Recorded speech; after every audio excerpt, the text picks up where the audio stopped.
country. Benazir Bhutto's niece, Fatima Bhutto, has in the past been very critical of government policies here, including the policies of her aunt Benazir. She's prepared a special report for More 4 News reflecting her personal views on the country's future.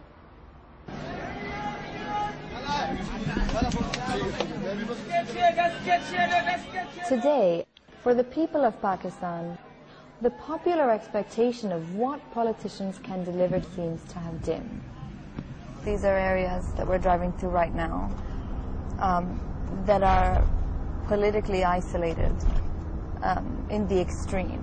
These are not areas that vote. These are not areas that know where their polling stations are. This is Lyari, one of Karachi's most dense, ethnically diverse and deprived neighborhoods. Wow. Its citizens have always displayed an enthusiasm for politics. But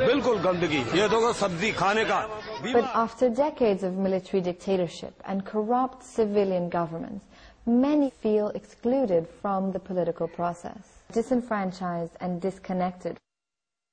It has not always been like this.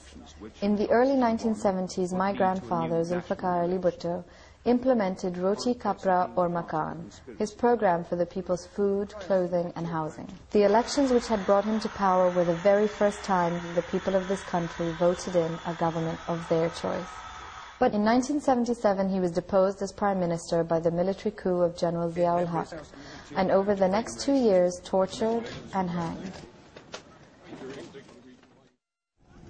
Now, his vision lays in tatters along with the 1973 Constitution. That Constitution was crippled by General Zia. Besides this jarring poverty, most striking is the complete absence of the state in people's welfare.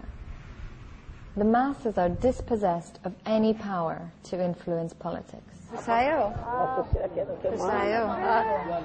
What the women have been saying here about the police is that they are more frightened of the police hurting them than anyone else, that there is crime here and it's the police who are involved. One woman actually said, when I asked her about the crime, that it's actually the police who do it, in her opinion, that they're the ones involved. The police everywhere are involved in criminal activities and murder, in looting.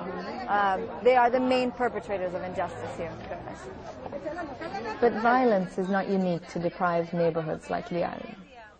On the 20th of September 1996, my father, Fatima Bhutto, was assassinated by a carefully laid police trap a few yards from our house. He was killed execution style by a bullet to the neck as he lay in a police van. My friend, Sabine Jatoi's father, was also murdered.